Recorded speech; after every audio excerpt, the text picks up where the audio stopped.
ધર્મક્ષેત્રે મહાક્ષેત્રે ગંગા કાલિંદી સંગમે પ્રયાગે પરમે પૂર્ણે બ્રહ્મલોકસ્ય વર્તમને.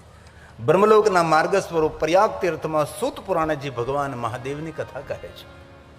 બ્રહ્મલોકમાં સ્વયં બ્રહ્માજી નારદજીને કહે છે, હે નારદ, જે કોઈ મનુષ્ય ભગવાન મહાદેવની કથાનું શ્રવણ કરે છે તે મનુષ્યને સર્વ યજ્ઞ કરવાનું ફલ પ્રાપ્ત થાય છે. અધિક કહેને છે ક્યાં લાભ નારદ? ભગવાન મહાદેવની કથાનું જે શ્રવણ કરે છે તે મનુષ્યને સર્વ તીર્થોની યાત્રા કરવાનું ફલ પ્રાપ્ત થાય છે. કોઈ પણ જાતિના, કોઈ પણ જ્ઞાતિના, કોઈ પણ વર્ણના, કોઈ પણ દેશના, કોઈ પણ વેશના જે મનુષ્ય મહાદેવની કથાનું શ્રવણ કરે છે એ મનુષ્ય દર્શનીય છે. જે મનુષ્ય શિવ મહાપુરાણ કથાનું શ્રવણ કરે છે રુદ્ર એવ નઃ સંશય, इसमें કોઈ સંશય નહીં, એ સાક્ષાત રુદ્ર તુલ્ય છે. ક્યારેય મહાદેવની કથા સાંભળવાનો અવસર ન મળે, કથા સાંભળવા ન જઈ શકીએ, પણ કોઈ મહાદેવની કથા સાંભળીને આવતો હોય ને તેમનું દર્શન કરી લઈએ ને તો પણ કથા સાંભળવાનું ફલ પ્રાપ્ત થાય છે. ભગવાન મહાદેવની કથાનો અદ્ભુત અને અલૌકિક મહિમા છે. ભગવાન શિવજીની લૌકિક લીલા તો બહુ થોડી લીલા છે. ભગવાન શિવની લીલા અદ્ભુત અને અલૌકિક લીલા છે, જેમને સમજવી સમજાવી સંભવે નહીં સર્વથા. એ સંભવ નથી. સૂત પુરાણજી પ્રયાગ તીર્થમાં કહે છે, હે મહાત્માઓ, મારા સદગુરુ ભગવાન મહર્ષિ વેદવ્યાસજીએ જે મને કહ્યું, મને યાદ રહ્યું, મારી બુદ્ધિ અનુસાર હું આપને કહેવાનો પ્રયાસ કરીશ. સર્વ મહાત્માઓ જિજ્ઞાસા પ્રગટ કરે છે, હે સૂત પુરાણજી, આપ મહાદેવના પરમ ભક્ત છો, તેથી મેં બહુ જ જિજ્ઞાસા યુક્ત પ્રશ્ન કરીએ છીએ. ભગવાન શિવજીનો અલૌકિક મહિમા આપના મુખેથી શ્રવણ કરતા ધન્ય હો. અમે શું ધન્ય છીએ? આપ તો ધન્ય છો, ધન્ય સ્તમ શિવ ભક્તમાં, આપ મહાદેવના ભક્ત છો. અમે સૌ અમારા તરફથી આપને આશીર્વાદ આપીએ છીએ. વક્તા આશીર્વાદ નથી આપતા, કથા સાંભળનાર શ્રોતાઓ આશીર્વાદ આપે છે. જેમના મુખેથી ભગવાન મહાદેવની કથાનું શ્રવણ કરીએ છીએ એમના માટે શુભ ભાવ, મંગલ ભાવને પ્રગટ કરે છે. એ સૂત પુરાણજી, અત્યાર સુધી જે પ્રકાશિત સંપૂર્ણપણે કથા નથી થઈ એવી ભગવાન મહાદેવના નિરાકાર લિંગ સ્વરૂપની કથા કહો. સમ્ય ગુપ્ત સ્તવ્યા લિંગ. ભગવાન મહાદેવના નિરાકાર લિંગ સ્વરૂપની પૂજા અને એમના સ્વરૂપનું આ વર્ણન કરો. અમે સૌ સાંભળવા માટે આતુર છે. આ શ્લોક કથા સાંભળનાર શ્રોતાઓ સૂત પુરાણનું સુંદર સંબોધન કરે છે. એક એક શ્લોક ભગવાન મહાદેવની પૂજા છે. એક એક શ્લોક ભગવાન શંકરજીની વંદના છે. એક એક શ્લોક આ લોકને પરલોકને ધન્ય કરે છે, પરલોકને આ લોકને સાર્થક કરે છે. શૌનકાદિ મહાત્માઓ બોલે છે, હે સૂત પુરાણજી, અને કથાનો પ્રારંભ થાય છે. સૂત સૂત ચિરંજીવ ધન્ય સ્તવં શિવભક્તિમાં સમ્ય ગુપ્ત સ્તયા લિંગ મહિમા સતફલ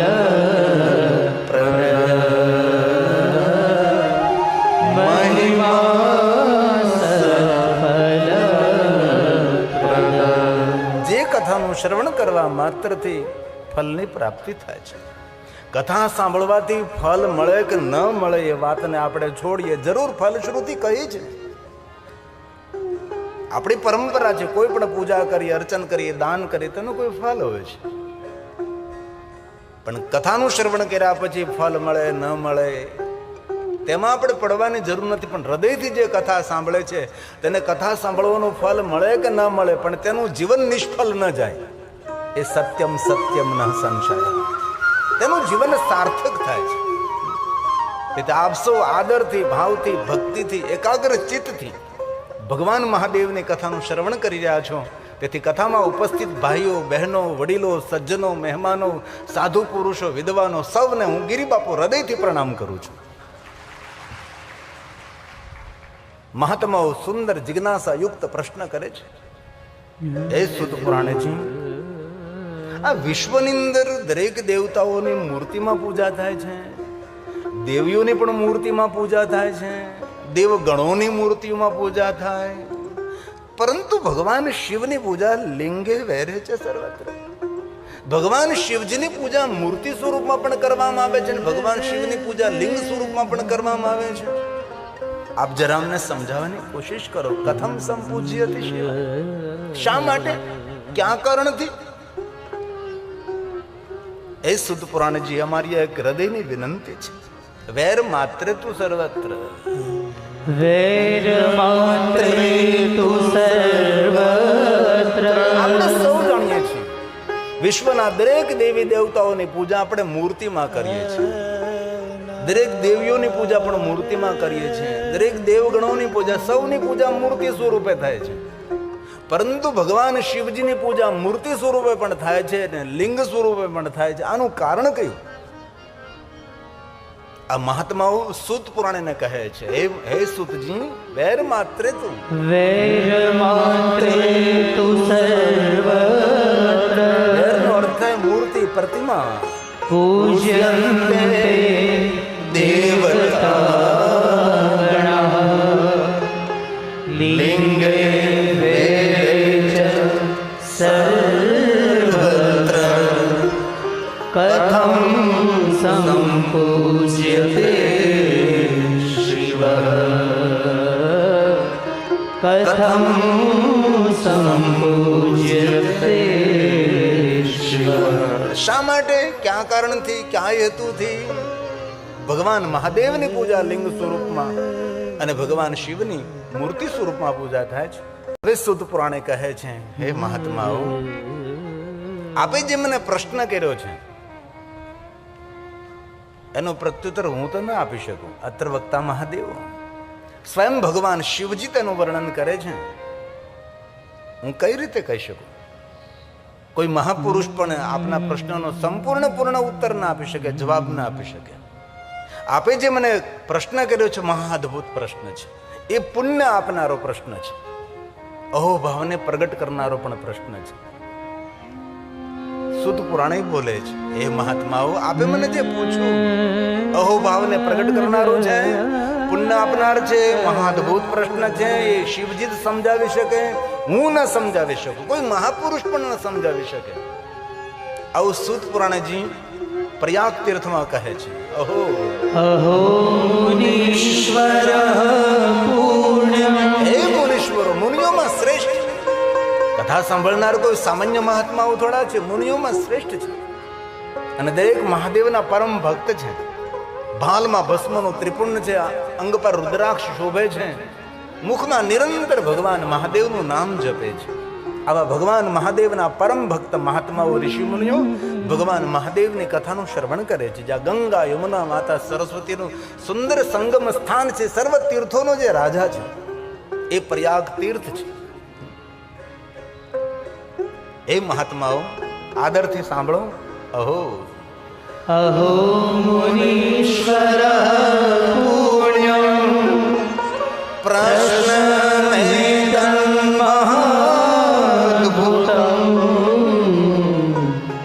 અત્ર વક્તા મહાદેવો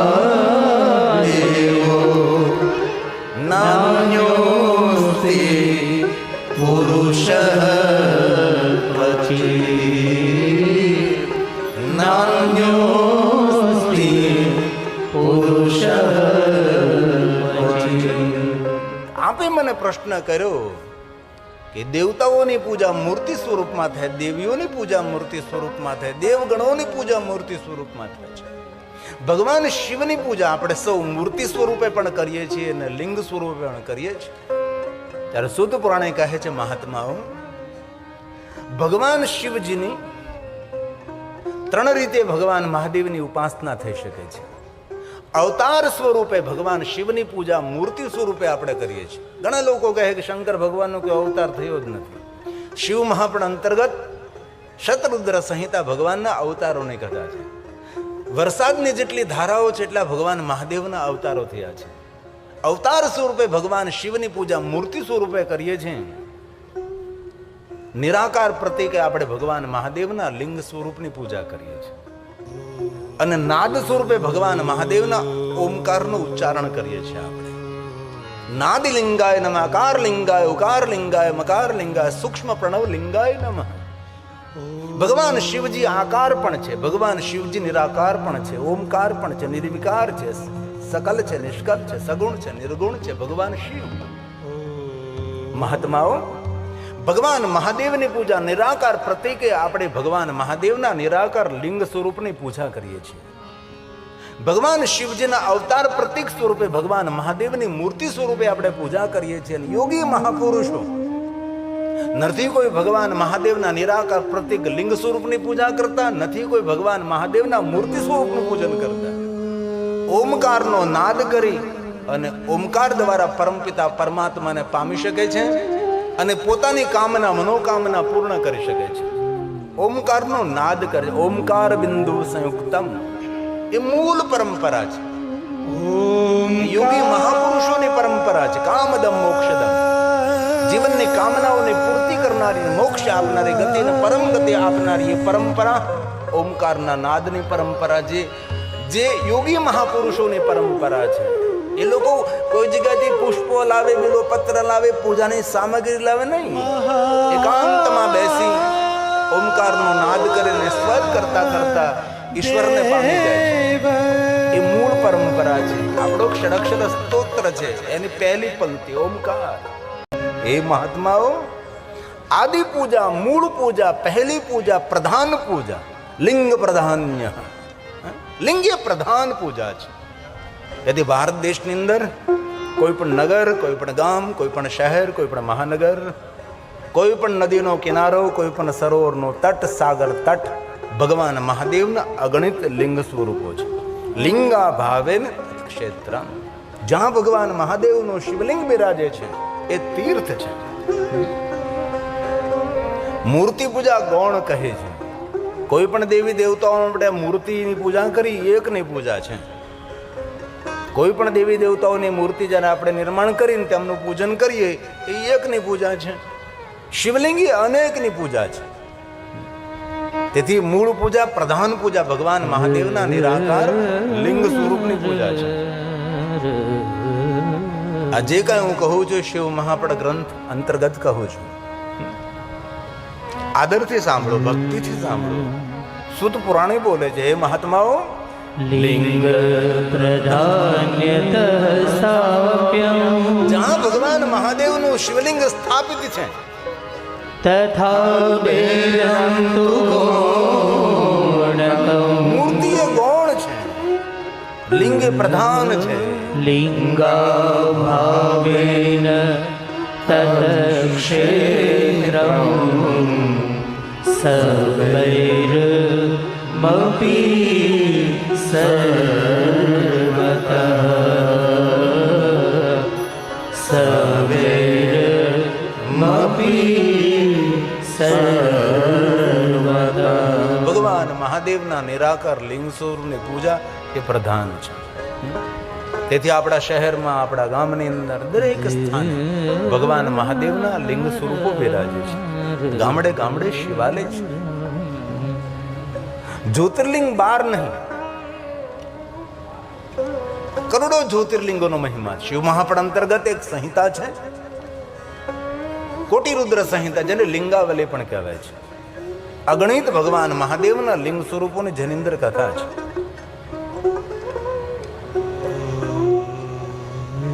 તેમાં 12 જ્યોતિર્લિંગ એ પ્રધાન કયા છે. આપણે ભારત દેશની અંદર 12 જ્યોતિર્લિંગની યાત્રાનો પણ મહિમા છે. એ જ રીતે અષ્ટલિંગોનો પણ મહિમા છે.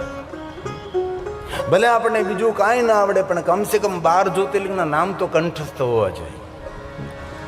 અને મહાદેવના ભક્તોને એટલું તો મુખપાઠ હોય જ.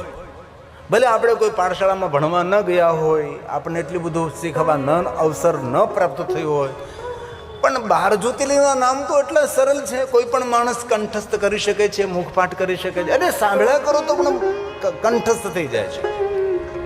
કોઈ પણ વસ્તુ વારંવાર વારંવાર બોલવાથી પણ મુખપાઠ થઈ જાય છે. આમાંથી ઘણા બધા ભાઈઓ બહેનોએ 12 જ્યોતિર્લિંગની યાત્રા પણ કરી હોય છે. બહાર જ્યોતિર્લિંગોની યાત્રા ન કરી હોય, પણ આપણે ગુજરાતમાં રહીએ છીએ એટલે પ્રથમ જ્યોતિર્લિંગ સોમનાથ મહાદેવની તો આપણે યાત્રા કરી જ હોય ને.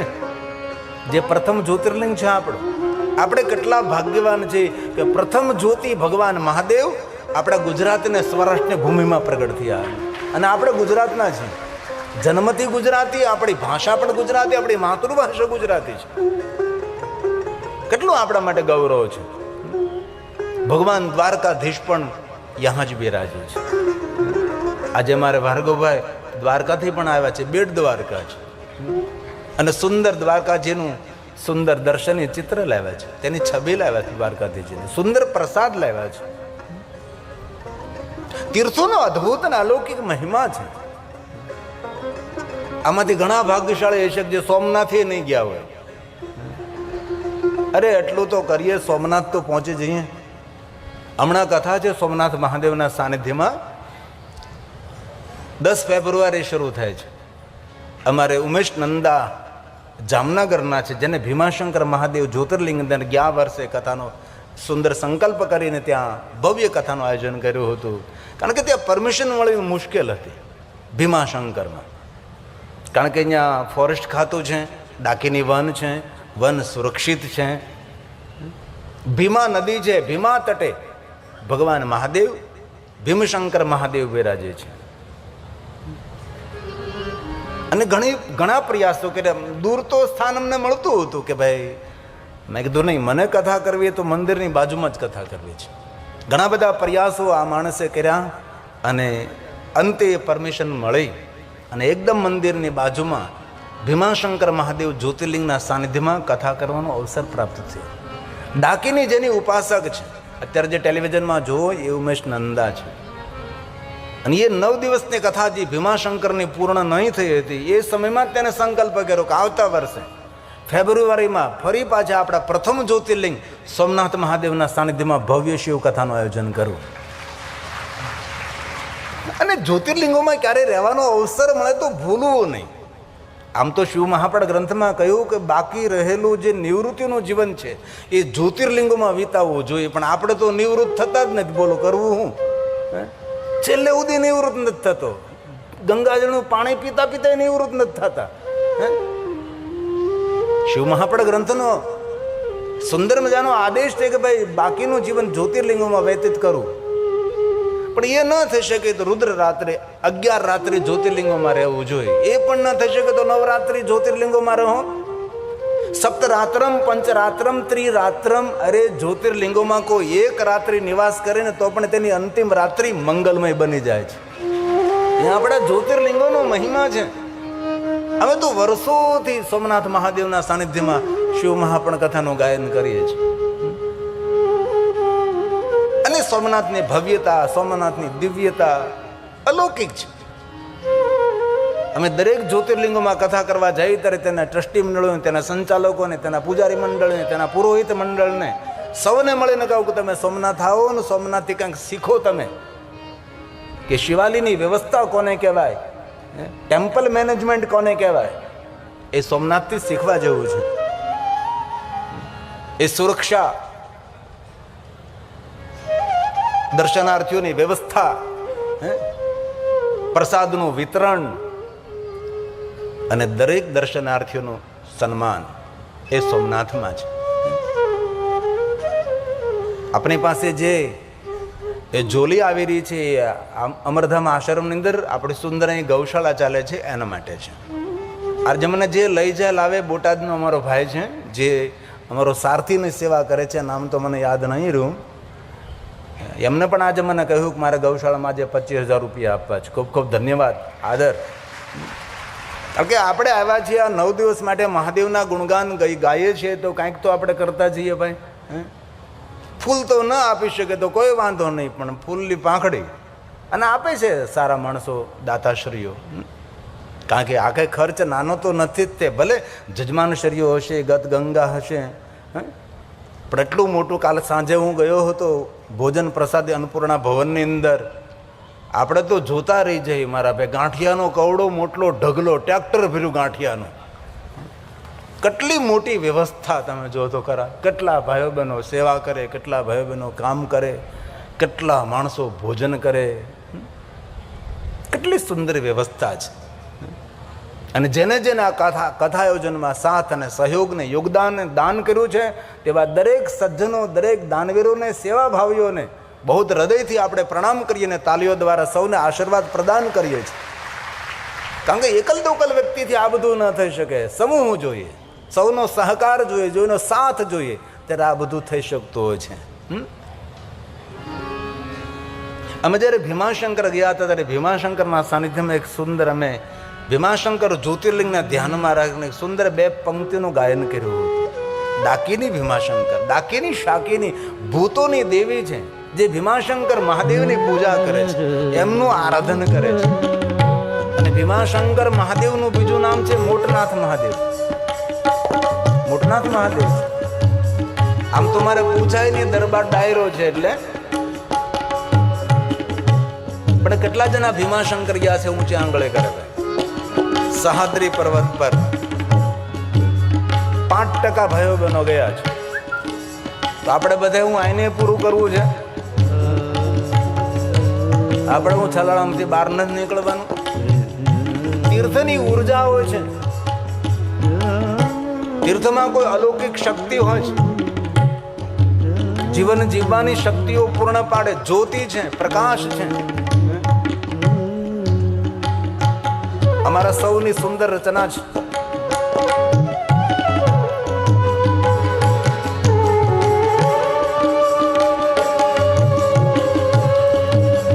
ध्यान से सुनिए, ये ज्योतिर्लिंग भीमाशंकर महादेव टेलीविजन में देखिए जरा. अति प्राचीन सहाद्री पर्वतमाला पर डाकिनी वनमा जय भीमाशंकर हरे, जय ज्योतिर्लिंग हरे. बोलिए बोलिए. जय भीमाशंकर हरे, जय जय ज्योतिर्लिंग हरे.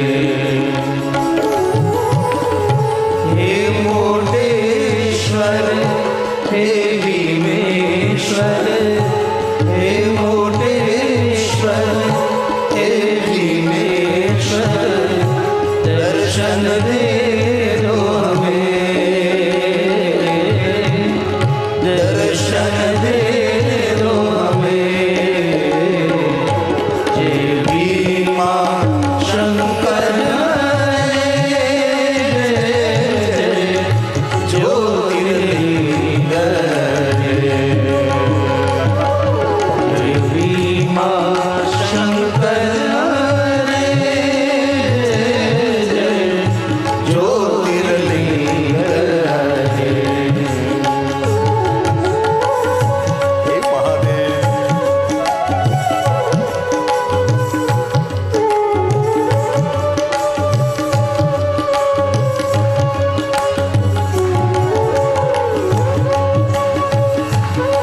ताली से स्फूर्ति मिले, उत्साहનો પ્રતીક તાલી, સન્માનનો પ્રતીક તાલી.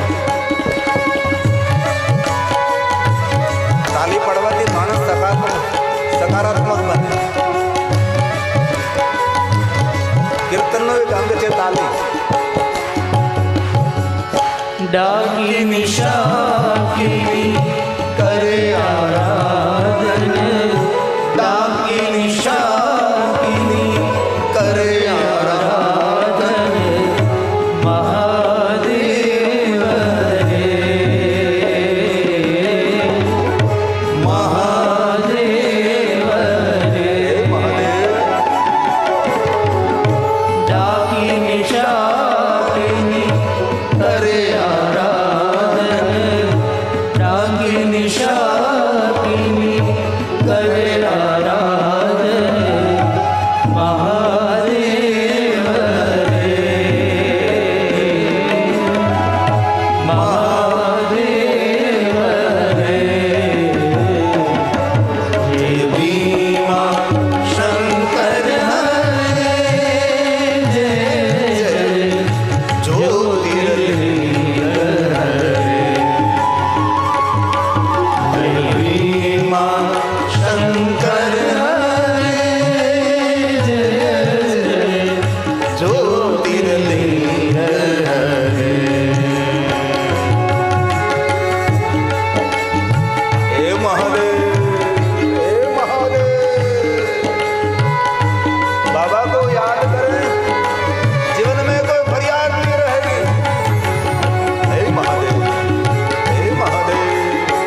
આપણે પ્રથમ જ્યોતિર્લિંગ સોમનાથ મહાદેવના સાનિધ્યમાં વસનારા માણસ છીએ.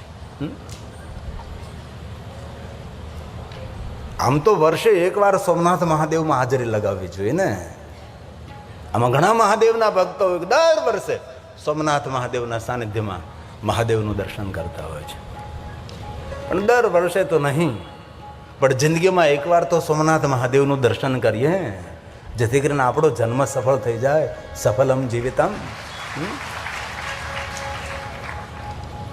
જ્યોતિર્લિંગોની યાત્રા ભલે આપણે ન કરી હોય, પણ કમસે કમ જ્યોતિર્લિંગોના નામ તો કંઠસ્થ હોય ને. રોજ સવારમાં, સાંજે, જ્યારે પણ આપને અનુકૂળ હોય ત્યારે જ્યોતિર્લિંગને યાદ કરો. હૃદયમાં જ્ઞાન રૂપે પ્રકાશ થશે, દીર્ઘ દ્રષ્ટિ પ્રાપ્ત થશે, દૂર દ્રષ્ટિ પ્રાપ્ત થશે, દિવ્ય દ્રષ્ટિ પ્રાપ્ત થશે. જ્યોતિર્નો અર્થ થાય પ્રકાશ અંજવાળો. જ્ઞાન રૂપે પ્રકાશ આપનારા પરમાત્મા છે. અને સોમનાથ મહાદેવ તો આપણા માટે પાવર હાઉસ કહેવાય. જ્યારે જીવનમાં હતાશા, નિરાશા, ઉદાસીનતા, તણાવગ્રસ્ત જીવન, આજકાલ ડિપ્રેશન વધી રહ્યું છે. તણાવગ્રસ્ત જીવન કોઈ જગ્યાએ હોરવે નહીં, ગમે નહીં, ગોઠે નહીં, એ સમય એક સોમનાથ આંટો મારી આવો, તમને દુનિયા જીવવા જેવી લાગશે. એ આપણું સોમનાથ મહાદેવ છે, એ આપણું જ્યોતિર્લિંગ છે. તો આશા રાખું છું આપ સૌને કંઠસ્થ છે. સાથે બોલવાનો પ્રયાસ કરજો. આપની થોડી સી આપના મુખમાંથી નીકળેલી ધ્વનિ વાયુમંડળમાં મિશ્રિત થાય એવી અપેક્ષા સાથે આપ સૌ સાથે બોલો તેવી પ્રાર્થના. અને જો ન બોલતા આવડે તો ગભરાવું નહીં, ઓઠ ફફડાવા, લિપ મોમેન્ટ કરવી. ઓઠ ફફડાવતું આવડે જ, એટલે બાજુવાળાને એમ થાય કે નહીં આને આવડે, આને આવડે છે. મને તો અહીંથી ન દેખાય, પણ બાજુવાળાને દેખાતું હોય.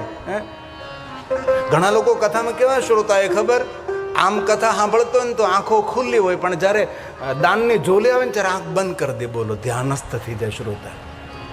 આવા શ્રોતા હોય કથા સાંભળે આંખ ખુલ્લી રાખીને સાંભળતા હોય, પણ જ્યારે આમ ઝોલી આવે ને ત્યારે એને ધ્યાન લાગી જાય. ઝોલી આવે ને કોઈને ધ્યાન લાગે ને તો બાજુમાં ઠોહો મારો તો ધ્યાન તોડાવી દેવાનું. જો જરા અહીંયા ધ્યાન રાખ જરીક. આયે ભાવ સે ઓર આદર કે સાથ. સૌરાષ્ટ્રે સોમનાથં ચ શ્રીશૈલે મલ્લિકાર્જુનમ ઉજ્જૈન્યા મહાકાલમ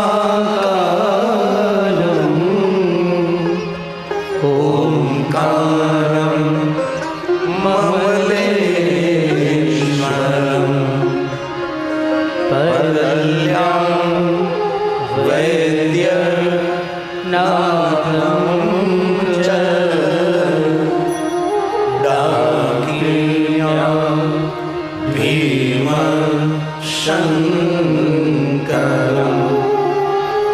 સેતુ બંધેતુ રામેશમ નાગેશમ દારુકાવને વારાણસ્યામ તુ વિશ્વેશમ ત્રયંબકમ તટે હિમાલયેતુ કેદારમ ઘોષણેશમ ચ શિવાલયે એતાની જ્યોતિર્લિંગાની